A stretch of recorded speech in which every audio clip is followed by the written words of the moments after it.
ฮัลโหลสวัสดีค่ะสวัสดีค่ะทุกคน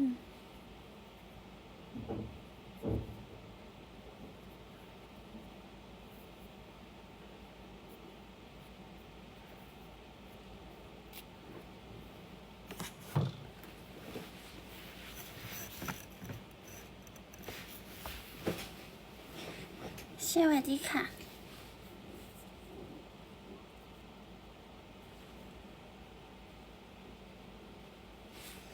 ฮัลโหล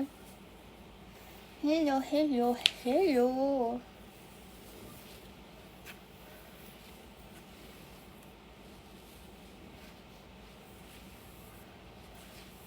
สวัสดีค่ะ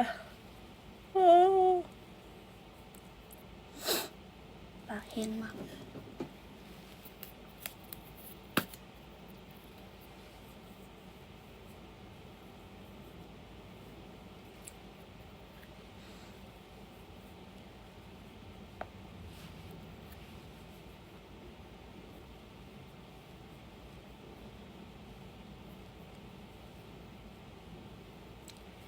ฮัลโหลสวัสดีค่ะเจมี่มานอนฟังหนูไลฟ์เลยดูดิ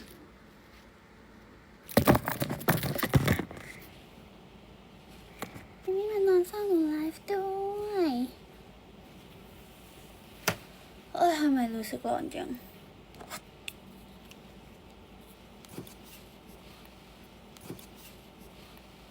เจมี่ Glow Care Level 1 Level 1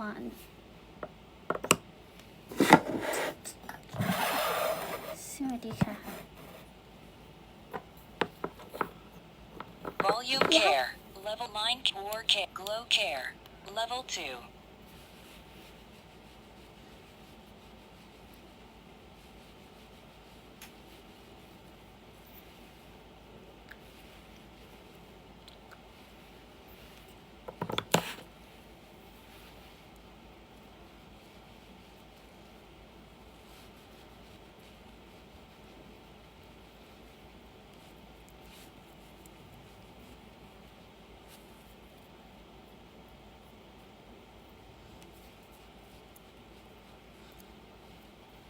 สวัสดีค่ะ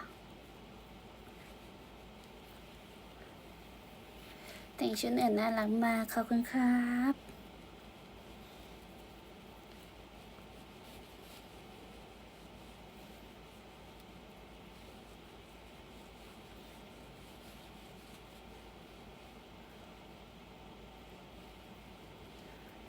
สวัสดีครับ 1 minute passed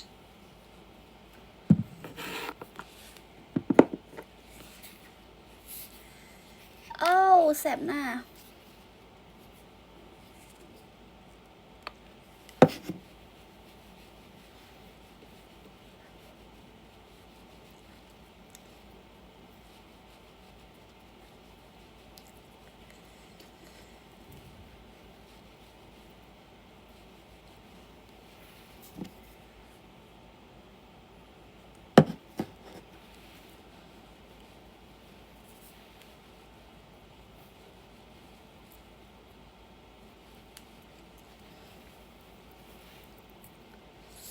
โอ้ยทำไมแสบหน้าจังไม่ได้ทาครีมหลายวันแน่เลย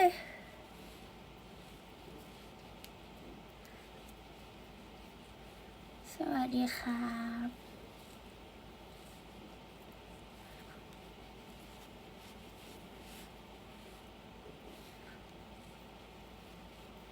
นี่เที่ยวไหนมาไปเชียงใหม่มาค่ะ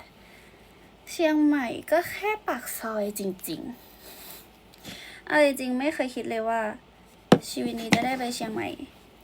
บ่อยขนาดนี้แบบบ่อยมาก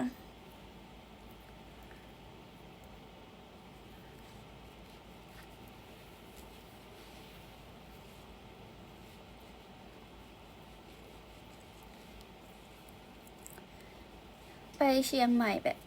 บ่อยเวอร์คือเอาจริงๆเมื่อก่อนก็ไปเที่ยวเชียงใหม่บ่อยนะตอนอยู่ BNK ก็ได้ไปแต่ไม่คิดว่า จะได้ไปบ่อยขนาดนี้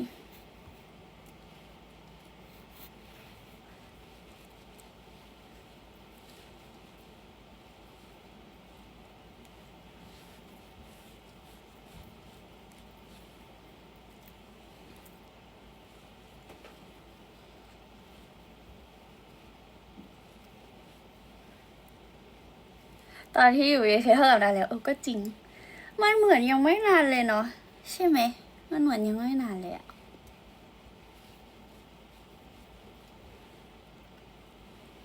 3 minutes passed.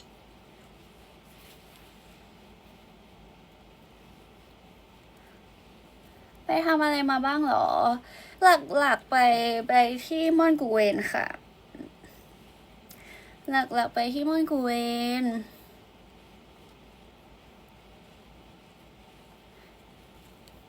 คือ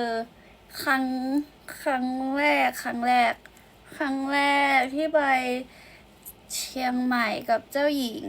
คือน้องอะได้ถวายปัจจัยเอาไว้ เพราะว่าสิ่งที่ขอไว้มันสำเร็จใช่ไหมก็เลยชวนหนูไปด้วยแล้วน้องก็ได้ถวายปัจจัยไว้แล้วพอดีว่า ช่วงต้นสิงหาเนี่ยเป็นวันเกิดของพระอาจารย์ที่ม่อนกูเวนนะคะเขาก็เลยนำปัจจัยที่เจ้าหญิงถวายเนี่ยไปช่วยเหลือผู้ป่วยติดเตียง70ครอบครัวเขาก็เลยอยากให้ขอบคุณค่ะพี่ป๊อป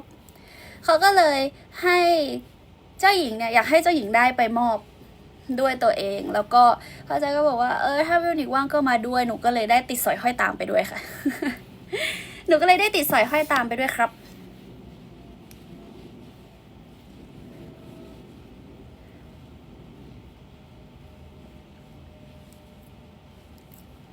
คือ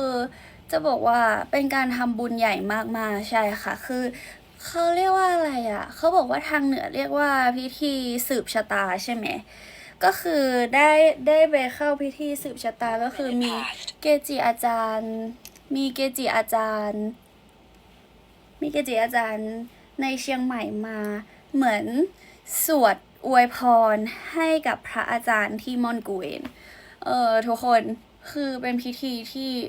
ยาวมากแบบขอบคุณค่ะ thank you ค่ะ คือเป็นครั้งแรกเลยที่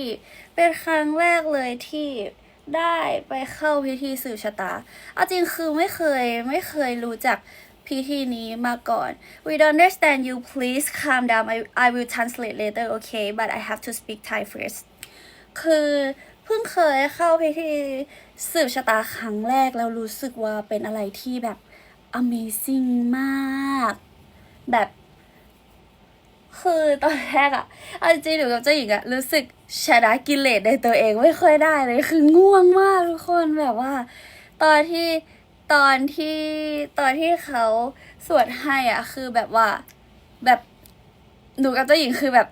อีกแบบสับพังงกแล้วอะคือเอาจริงพยายามมากๆนะพยายามมากๆที่จะเอาชนะกิเลสในใจให้ได้แต่ว่ามันค่อนข้างเอาชนะยากนิดหนึ่งไม่นิดหรอกคือพวกหนูตื่นกันเช้ามากทุกคนคือไปกันตั้งแต่ตี 5เพราะว่าต้องไปถึงม่อนตอน8 โมงครึ่งก็เลยเลือกไฟล์เช้าแบบเช้ามากนะคะแล้วก็พระอาจารย์บอกว่าให้ใส่ชุดทางเหนือไปด้วยให้ใส่ชุดล้านนามาก็เลยโอเคตอนแรกก็ไม่ค่อยเข้าใจว่าทำไมพระอาจารย์ถึงให้ใส่แต่พอไปถึงแล้วก็โอเคเข้าใจแล้วทุกคนใส่ชุดเป็นแนวแบบ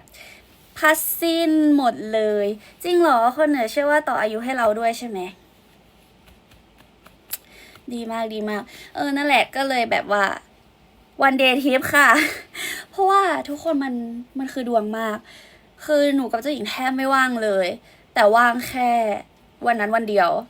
ก็เลยไปกันแบบเช้ายันกลับแบบด้วยความรวดเร็วมากๆใช่ค่ะวันเดย์คือปกติไปเชียงใหม่ไปวันเดย์ตลอดเลยไม่เคยคิดว่าจะไปเชียงใหม่แบบวันเดย์เหมือนกันแต่ว่ามันเกิดขึ้นมา2 รอบแล้ว2 รอบแล้วก็เลยแบบว่าสงสัยเชียงใหม่วันเดย์ก็ดูเป็นอะไรที่ไม่แย่ ใช่ก็เลยดูเป็นอะไรที่ไม่แย่นั่นแหละทุกคนก็เลยได้ไปช่วยแจก ของให้กับผู้ป่วยติดเตียงแล้วก็มีเรื่องจะมาเล่าคือเป็นเรื่องที่ซึ้งใจมากๆเป็นเรื่องที่ซึ้งใจแบบซึ้งใจมากๆก็คือมีคุณลุงคนหนึ่งเขาก็มารับเงินช่วยเหลือแล้วก็มารับของที่เป็นชุดบริจาคใช่ไหมแล้วคุณลุงก็ร้องไห้แล้วหนูกับเจ้าหญิงก็แบบหันไปถามว่าแบบคุณลุงเป็นอะไรคะอะไรอย่างเงี้ยเขาบอกว่าเขารู้สึกดีใจมากๆเลยที่แบบที่เขาได้รับโอกาสนี้อะไรอย่างเงี้ยเขาไม่คิดเลยว่าเขาจะได้รับการช่วยเหลือแบบมันมีค่าแล้วมันก็มีมูลค่าสำหรับเขามากๆอะไรอย่างเงี้ยแล้วคุณลุงใส่เครื่องช่วยฟังคือหนูแบบก็เลยแบบมีความซึ้งแล้วก็ดีใจแทนเจ้าหญิงมากๆเลยที่ปัจจัยที่เจ้าหญิงนำมาถวายในครั้งนี้เป็นทานใหญ่มากให้กับหลายๆคนอะไรอย่างเงี้ยซึ่งคือเป็นครั้งที่หนูรู้สึกว่าเฮ้ยเงิน 1,000 มันมีค่ามากๆเลยอะแบบสำหรับเราอาจจะเป็นข้าว2 มื้อแต่สำหรับเขาคือมันเยอะมากๆอะไรเงี้ยก็เลยตั้งใจว่าของขวัญทั้งหมดที่ได้จากไลฟ์นี้จะเอาไว้ให้พระอาจารย์ไว้ช่วยเหลือคนอื่นต่อนะคะเพราะว่าก็รู้สึกว่าอยากแบ่งปันด้วยก็เลยคิดว่าของขวัญที่ได้จากไลฟ์นี้ทั้งหมดเนี่ยจะส่งไว้ให้พระอาจารย์ไปพิจารณาว่าจะไว้มอบให้ใครหรือว่าไว้ช่วยเหลือในเคสไหนเพราะว่าพระอาจารย์ก็คือช่วยเหลือเยอะมากๆแบบทำตอนที่ไปมาครั้งนี้คือทั้งหมด70 ครอบครัวคือมันเยอะแบบเยอะมากๆแล้วตอนนี้ท่านก็กำลังทำโรงพยาบาลกับโรงเรียนอยู่ก็เลยเดี๋ยวส่งไปไว้ให้ดีกว่าไว้สำหรับแบบเผื่อท่านแบบเอาไปเป็นประโยชน์กับคนอื่นได้อีก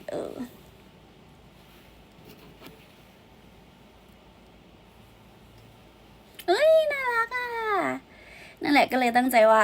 ของขวัญที่ได้จากไลฟ์นี้ทั้งหมดจะบริจาคให้กับม่อนกูเวนนะคะก็อนุโมทนาบุญสาธุกับทุกๆคนด้วยนะคะ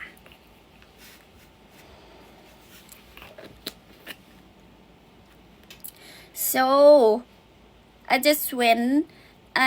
went to Chiang Mai with เจ้าหญิง because the first time I went to Chiang Mai with เจ้าหญิง she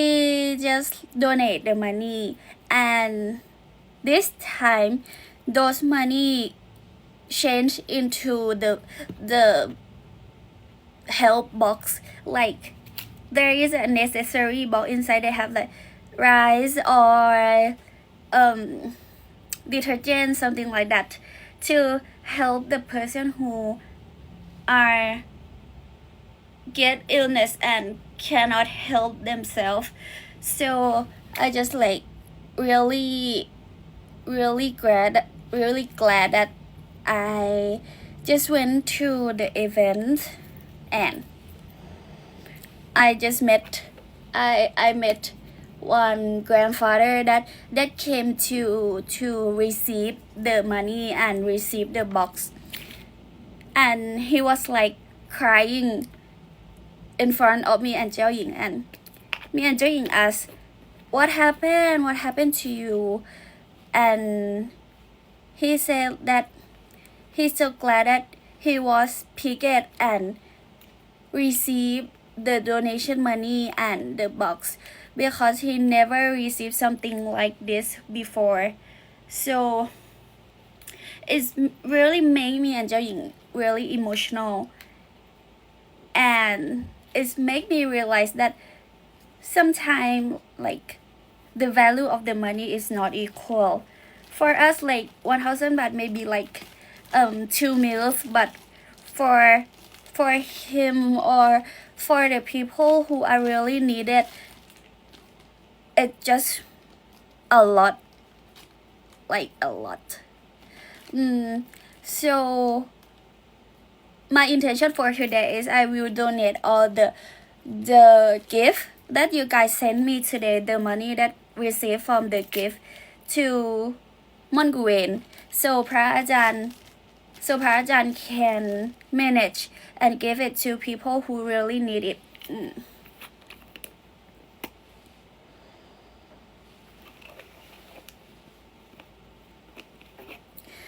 thank you ค่ะ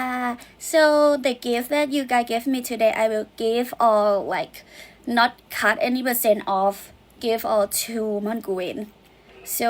they can help other people who are really needed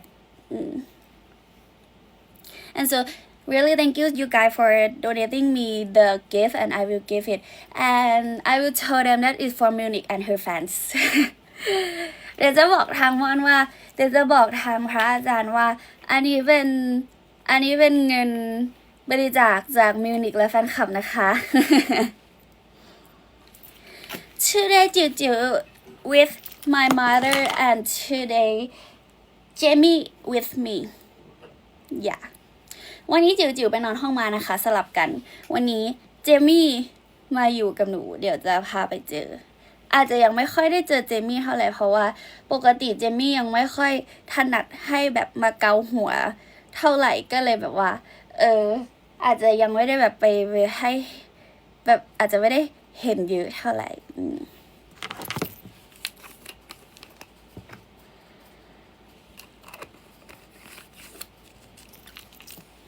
โอ้แล้วก็ความโชคดีอีกอย่างหนึ่งทุกคน thank you Jenny แล้วก็ความโชคดีอย่างหนึ่งคือหลังจากที่ไปว่านม่อนกูเวนเสร็จใช่ไหมก็ไปชื่ออะไรนะร้อยทวารบานใช่ไหมอ่านว่าไม่แน่ใจว่าอ่านว่าร้อยทวารบานหรือร้อยทวารบานเป็นวัดพระพิฆเนศซึ่งโชคดีแบบโชคดีอะไรขนาดนั้นก็ไม่รู้เลยว่าแบบโชคดีอะไรเพราะว่าพอตอนไปถึงอ่ะหนูยังไม่เคยมาวันนี้นะคะแต่ว่าเจ้าหญิงเคยมาแล้วก็เลยพาหนูมาด้วยแล้ว แล้วพอไปถึงที่วันนี้หนูเพิ่งรู้ว่าวันที่หนูไปเชียงใหม่คือวันคเนศจตุรถีคือเป็นวันที่ไหว้ใหญ่พระพิฆเนศซึ่งแบบแล้วพอหนูไปถึงพี่เขาบอกว่าแบบลูกแบบอยากเจิมหน้าผากไหมอยากได้สายสิญจน์ไหมเพราะดีว่าพราหมณ์จะกลับแล้วน่าจะได้อีก2 คนสุดท้ายที่แบบมองหน้าเจ้าหญิงก็แบบเฮ้ยทำไมเราโชคดีขนาดนี้ร้อยทวารบานนั่นแหละค่ะทำไมเราแบบโชคดีขนาดนี้อะไรอย่างเงี้ยก็เลยอัปเกรดข้อมือนะคะ ได้สายสิญจน์จากร้อยทวารบานมาด้วยคือโชคดีมากไม่รู้เหมือนกันว่าโชคดีอะไรขนาดนั้นเลยโชคดีกว่าคือตอนแรกอะไฟล์ตอนเช้าอะมันจะไปถึงที่มอนค่อนข้างเลทแต่ว่าบอร์ดิ้งเร็วกับตันซิ่งไปถึงก่อนเวลารถไม่ติดไปถึงม่อนแบบก่อนเวลาบวงสรวงแบบ5 นาทีซึ่งแบบเฮ้ยทำไมทุกอย่างมาถึงเป็นใจขนาดนี้รู้สึกดีมากใช่กับตันซิ่ง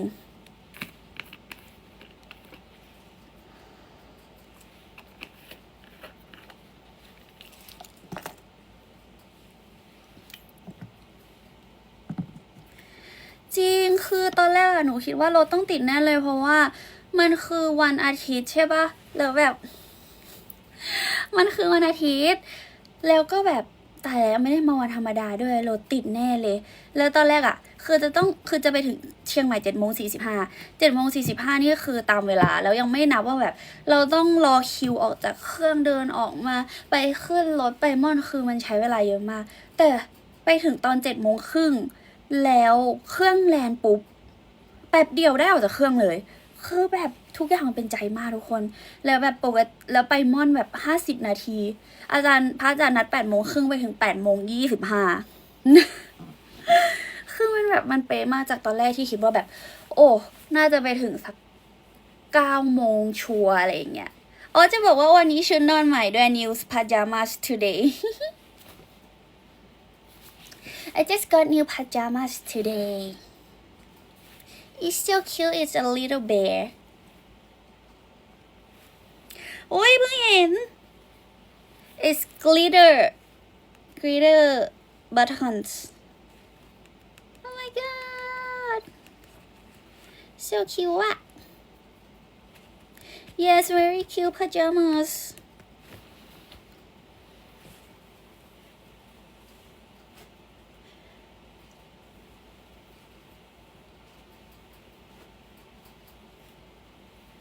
นั่นแหละทุกคนคือเป็นการใช้ชีวิต1 วันที่คุ้มมากแบบ ข้าวซอยอร่อยมากค่ะ คือตอนแรกอะกะว่าจะไปกินข้าวซอยชื่ออะไรนะแม่มณีปะจำไม่ได้ว่าชื่ออะไรข้าวซอยสักหนึ่งแม่ แล้วก็ไม่ได้กินเพราะว่าที่ม่อนวันนั้นเขาทำข้าวซอยพอดีหนูกับเจ้าหญิงเลยแบบกินค่ะ แล้วก็เขามาทำโรงทานแจกด้วยก็เลยของกินเยอะมาก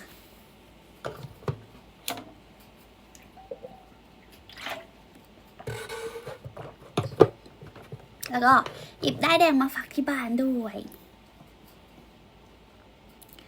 ทดลองเป็นเอ็กโซเวิร์ด1 วันเอาจริงทุกคนคิดดูดิตื่นตั้งแต่ตี 5กลับถึงบ้านอีกที4 ทุ่มอะแล้วแบบตลอดทั้งวันไม่ได้หยุดเลยแบบไปต่อคือตารางเวลาแบบเป๊ะมาก ครั้งที่แล้วอะครั้งแรกอะไปกินข้าวซอยลุงประกิตมา แต่เห็นเขาบอกว่าคนเชียงใหม่บอกว่าบางทีข้าวซอยลุงประกิตจะต้องมีความลุ้นนิดนึงว่าวันนี้จะข้นหรือว่าวันนี้จะใส เพราะว่าเหมือนเขาแบบเป็นหม้อใหญ่แล้วเขาก็แบบถ้าบางทีไปตอนที่เขาเพิ่งเติมน้ำก็จะเหลวก็จะใสหน่อย แต่พอดีว่าหนูอะไปตอนก่อนร้านปิด ก็เลยได้กินข้าวซอยแบบข้นมาก I really love ข้าวซอย like a lot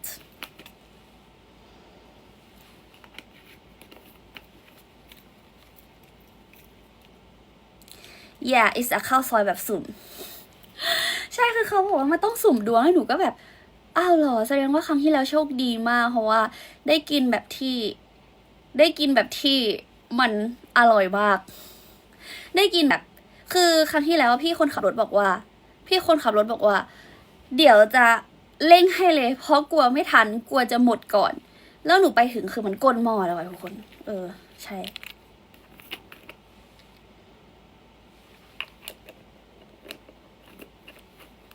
แต่มันอร่อยมาก ใช่ต้องร้านใกล้ปิดค่อยแบบแต่เขาก็บอกว่าบางทีมันก็ต้องเสี่ยงดูว่าแบบหนูไปวันธรรมดาด้วยมันก็เลยแบบตอนนั้นไปกันเกือบบ่าย 3แล้วอะก็ยังได้กินแต่เขาบอกว่าบางวันเที่ยงก็หมดแล้วก็เลยแบบ แล้วก็ไปกินหม่าล่าทอด จอยอค่ะ เจอในตอตอจอยอค่ะเจอในตอตอก็เลยคราวนี้ก็เลยไปกินหม่าล่าทอดกันอร่อยดี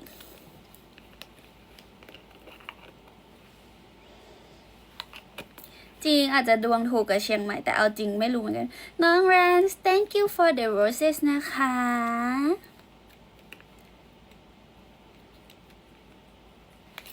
แต่ว่าช่วงนี้กลับมากินอาหารค่อนข้างคลีนแหละรู้สึกว่าต้องลดน้ำหนักสักหน่อยอาจจะถึงเวลาจะต้องลดน้ำหนักแล้วก็เลยกลับมากินค่อนข้างคลีนไปชีทเดย์ที่เชียงใหม่มาแหละ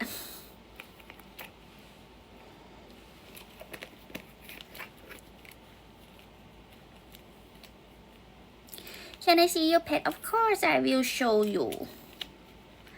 Just wait a minute. ขอบคุณค่ะ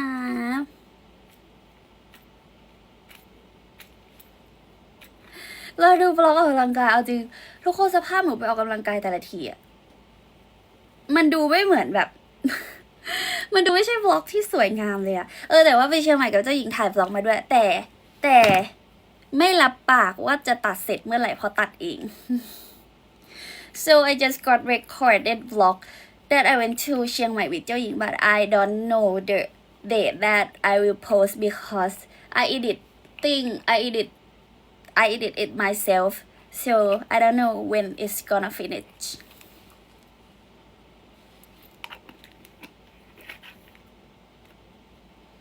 ครั้งที่แล้วก็ตัดเองหนูรู้สึกว่าทำไมถ่ายออกมาแล้วมันเหมือนจะนานแต่มันตัดออกมาแล้วมันสั้นมากเลยอะแล้วหนูว่าคราวเนี้ยมันก็น่าจะสั้นก็เลยจะปล่อยให้ไม่ค่อยตัดออกแล้วกันปล่อยให้มันรันไปเลย แบบไม่ต้องตัดอะไรเยอะแบบเอาคลิปมาต่อมันจะได้ยาวๆ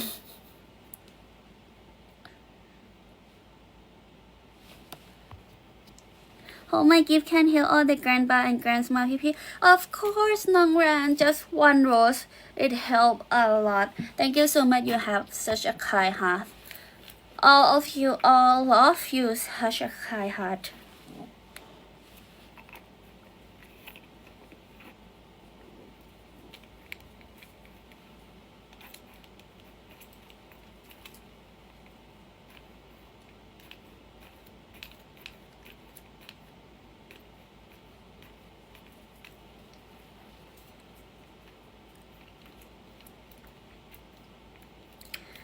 ขอบคุณทุกของขวัญที่ส่งมาเลยนะคะ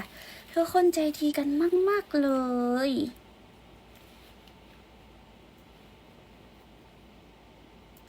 เราดูเลเฟโค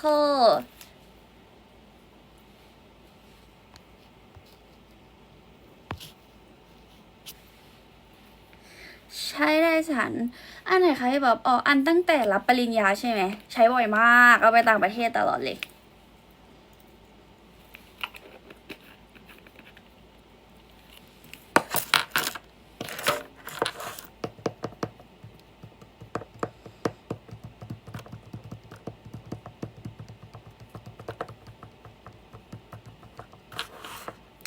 ไปเวิร์กช็อปน้องเลิฟมาแล้ว1 ครั้งแล้วก็วันนั้นสนุกมากคือเวิร์กช็อปเหนื่อยมากแต่ว่าได้ไปกินข้าวกับพี่ๆกับเจ้าหญิงต่อไปกินกับพี่ทีมงานแล้วก็เลยแบบโอเคเมาแฟต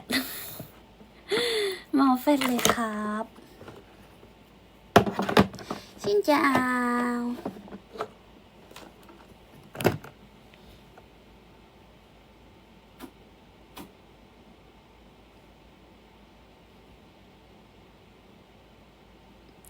ช่วงนั้นนายมีสูตรการกินยังไงหรอ ก็ก็หนูแค่ลดพวกของหวานลงค่ะ ก่อนหน้านี้อาจจะแบบเน้นกินแป้งเยอะไปหน่อย ช่วงลดก็กินโปรตีน ให้เยอะกว่า แค่นั้นเลย ก็พยายามแบบไม่กินจุกจิกหรือแบบถ้าหิวของว่างที่กินก็เป็นพวกแบบโยเกิร์ตถั่วอะไรอย่างเงี้ยอุ้ย I look like Ariel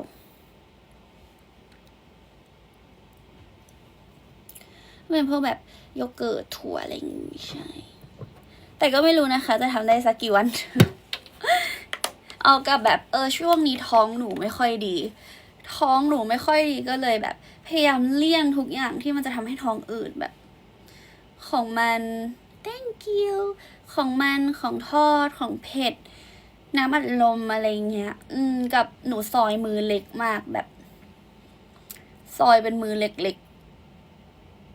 ๆคือเมื่อก่อนหนูกินตามเวลาใช่ไหมกินแบบตามมือเลยอะไรเงี้ยแล้วก็ไม่ค่อยกินระหว่างวันแต่ช่วงนี้ลองเปลี่ยนมาเป็น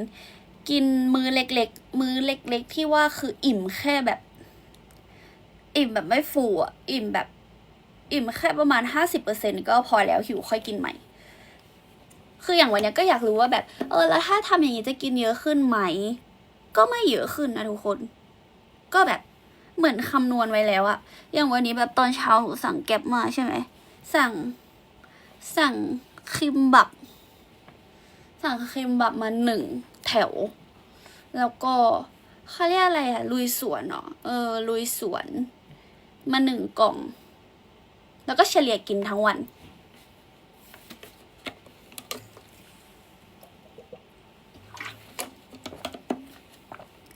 แล้วก็แบบอันนั้นคือหลักๆแค่นั้นแล้วก็กินส้ม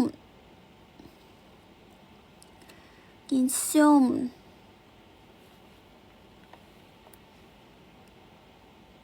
ินน้อยจังอะ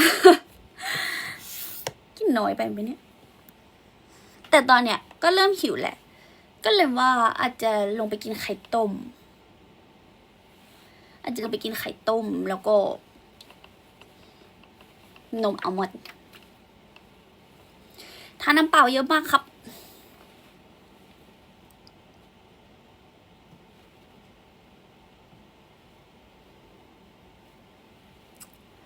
โปรตีนบาร์ไม่ค่อยกินเพราะว่าคือนอกจากได้โปรตีนแล้วมันได้อย่างอื่นพ่วงมาเยอะมากอะ แบบมันเหมาะกับการกินวันที่ไปออกกำลังกายแต่ถ้า วันที่อยู่เฉยๆอาจจะยังวันนี้พี่ซัดทั้งชาบูทั้งโนสทีเอาจริงหนูชอบกินชาบูนะแล้วจริงๆชาบูเป็นหนึ่งในเมนูที่ไม่อ้วนถ้าเลือกกิน ซึ่งปกติหนูเป็นคนไม่จิ้มน้ำจิ้มไงแล้วชอบกินผักมาก แต่มันก็ไม่ดีอย่างที่หนูชอบเอาผักไปใส่ในน้ำดำแล้วมันก็ดูดความเค็มมาเยอะมาก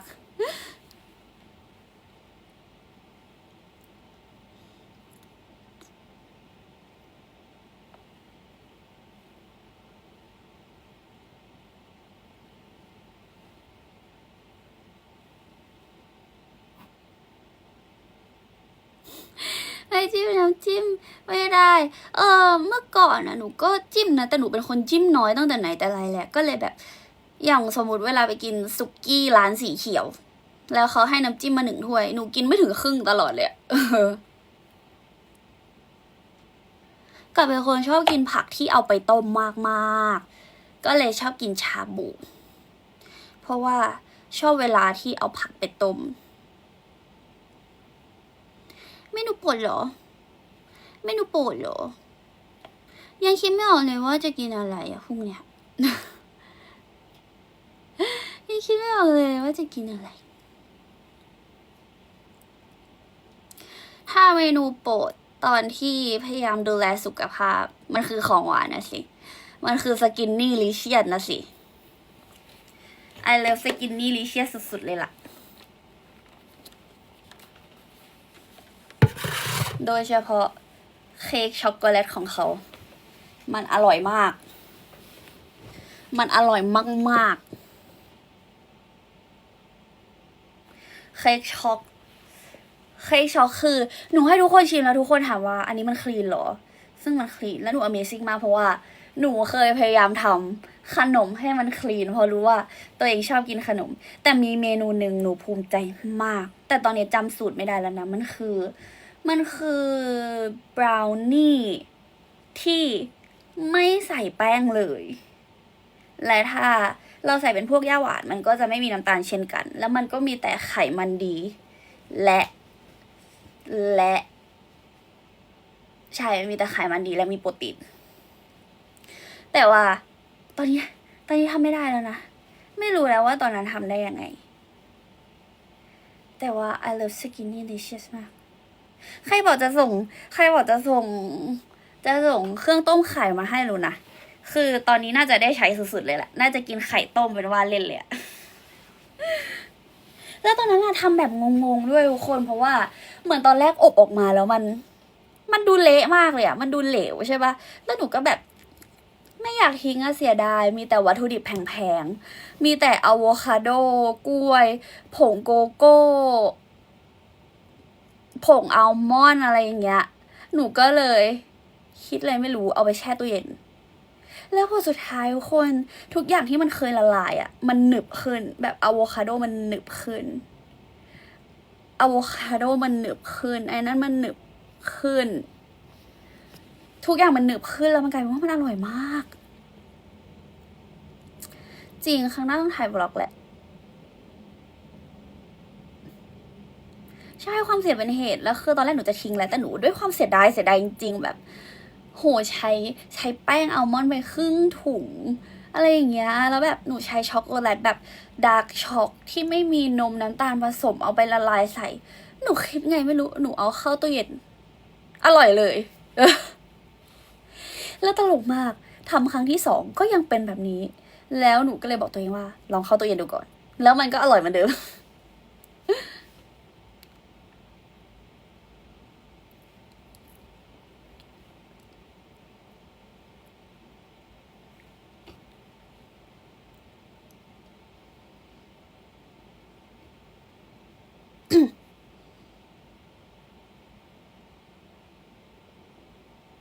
โอ้แต่ตอนนี้คนรอบตัวหนูป่วยหมดเลยอะหนูเริ่มกลัวแหละว่าหนูจะป่วยตามไป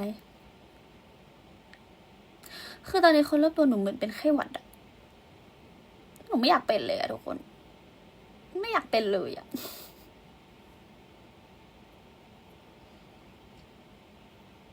คือบางทีก็เขาเรียกว่าอะไรอยากจะมีซีลอยู่ที่จมูกแต่ก็คงทำไม่ได้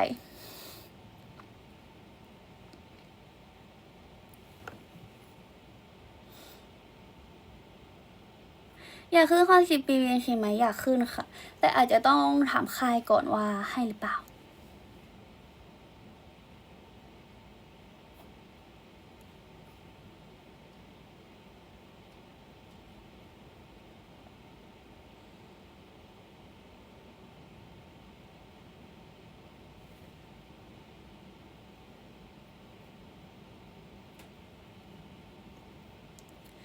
ทุกคนช่วงนี้มีซีรีส์อะไรน่าดูไหมหนูเพิ่งดู ชื่อเรื่องว่าอะไรนะเนี่ย ที่เป็นปราบผีอ่ะหนูเพิ่งดูเรื่องมันชื่อเรื่องอะไรวะที่เป็นปราบผีในวังอ่ะชื่อเรื่องอะไรอ่ะของเกาหลีใช่ของเกาหลี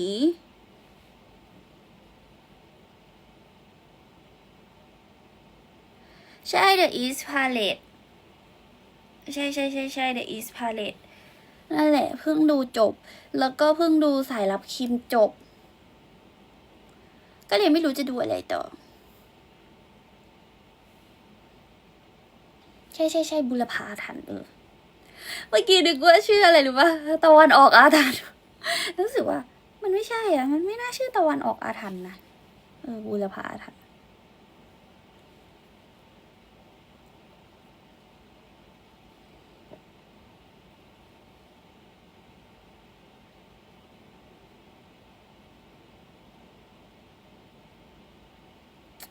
อยากให้เรา5 เสียงไปลูน่าวันนี้อาจจะยังนะคะ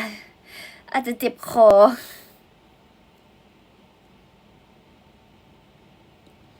ทิ้งยาวครับ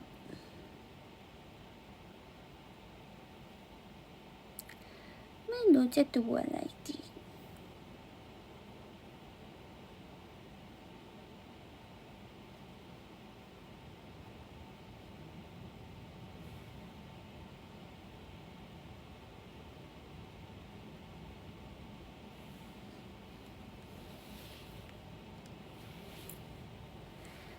สปูกี้เลิฟยังไม่ได้ดูครับพี่ชม เดี๋ยวไปลองดู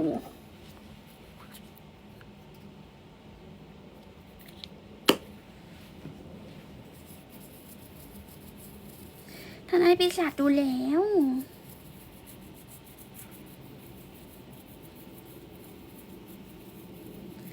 If Wish Could Kill ดูแล้ว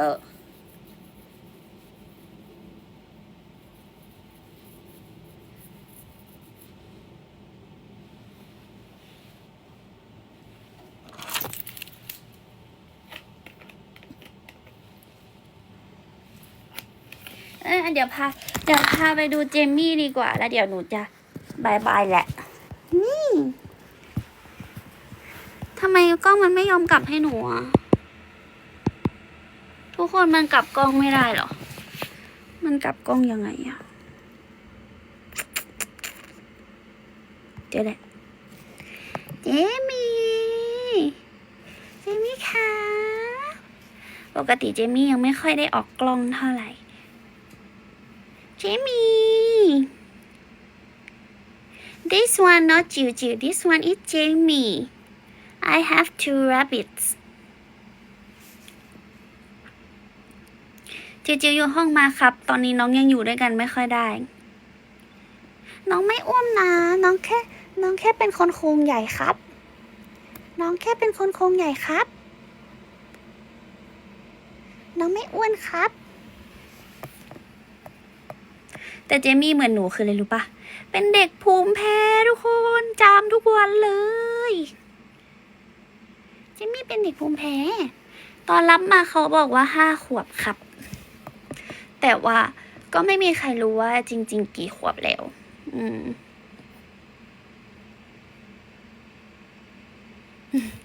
นางหลบมุม ใช่อะต่ายจำได้น้องเป็นภูมิแพ้ต้องพ่นยาเหมือนเด็กเล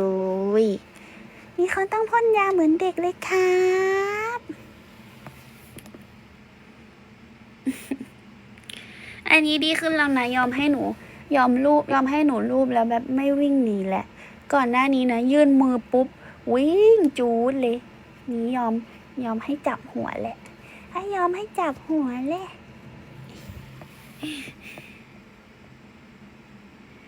กระต่ายขนร่วงเยอะมากค่ะพี่เมย์ ร่วงแบบร่วงเยอะเลยล่ะ อันนี้ก็คือน้องก็ผัดขนอยู่นะเพราะว่าสีไม่เท่ากันเลย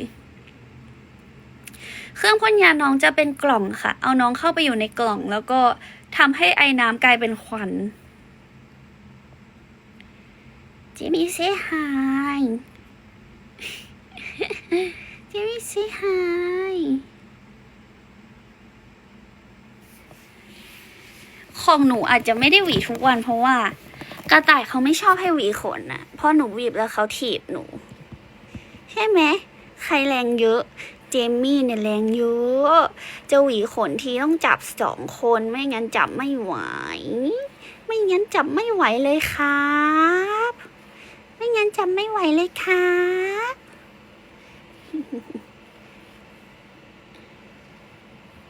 ที่มีนี่เห็นไหมน้องจะแบบมีความจมูกเปียกเจมี่ตัวผู้ครับแต่ว่าทำหมันแล้วเจมี่ทำหมันแล้วครับ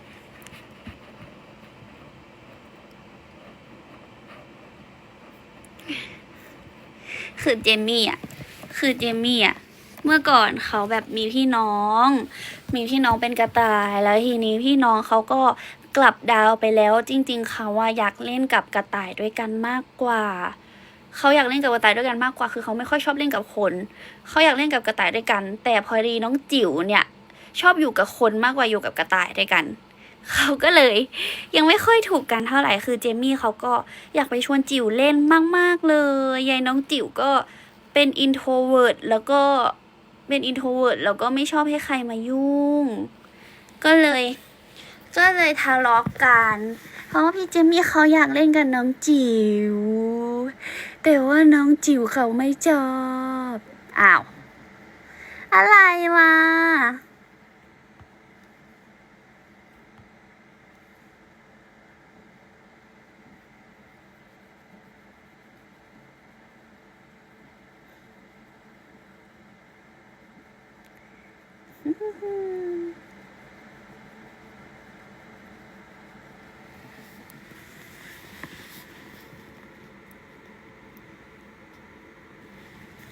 เจมี่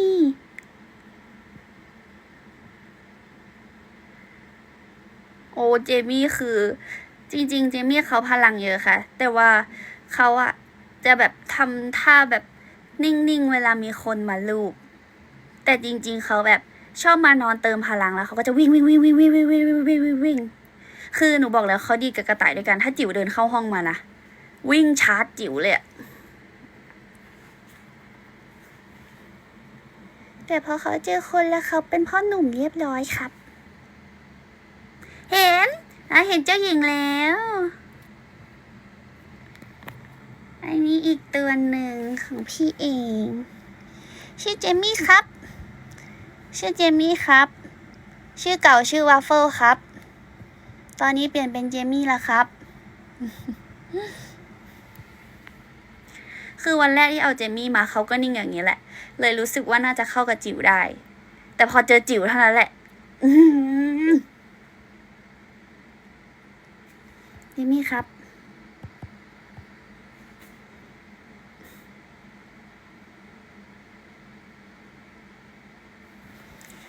เจมี่say hi เจมี่say hi อุ้ยเจมี่กระโดดเยอะพี่ส้มแบบว่าจริงๆเจมี่คือเป็นเด็ก alert มากแต่ว่าเนี่ยแหละพอเขาอยู่กับคนแล้วเขาไม่ค่อยชอบเขาอยากอยู่กับกระต่าย เขาอยากอยู่กับกระต่ายด้วยกันแต่ว่าน้องจิ๋วก็ไม่ชอบเพราะว่าน้องจิ๋วเขาถูกเลี้ยงมาตัวเดียวแล้วเขาก็เลยเป็นคุณหนูขี้วีนเอาแต่ใจ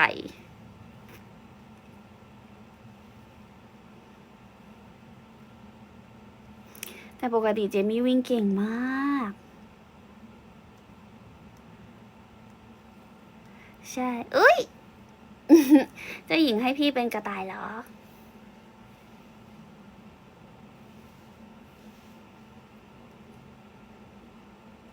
ก็เลยจะต้อง ใช่ คือเลี้ยงจิ๋วตัวเดียวมาก่อน จริง ๆ การที่จะแบบ คือกระต่ายนี่ค่อนข้างสุ่มดวงมากๆว่าแบบมาเราจะเข้ากันได้หรือเปล่า แต่ว่าช่วงนี้ก็พยายามบอนดิ้งอยู่ คือจับไปอยู่ในครัวด้วยกัน แล้วหนูไปนั่งเฝ้า แล้วแบบ อย่าตีกันนะ เข้าไปดุก็ต้องแบบฝึก เจ้าหญิงวันนี้เสร็จงานแล้วเหรอ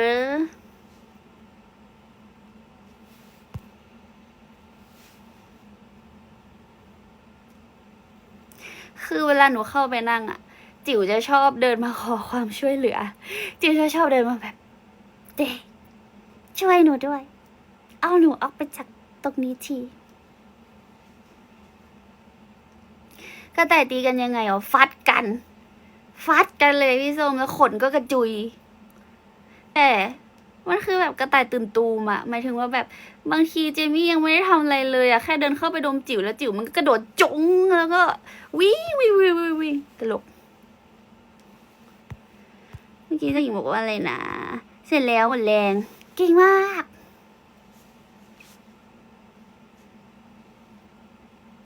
พี่ยังเพลียจากเมื่อวานอยู่เลย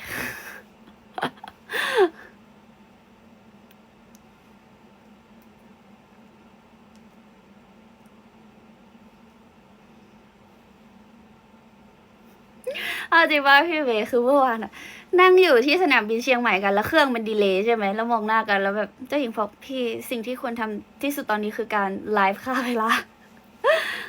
แต่หันมองหน้ากันแล้วแบบพี่ว่าสภาพเราสองคนมันค่อนข้าง ค่อนข้างเ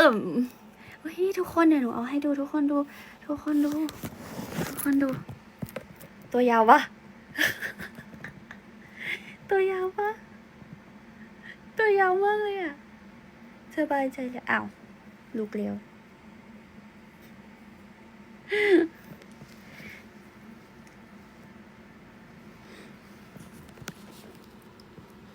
ใช่ค่ะ นั่นคือท่านอนของกระตุย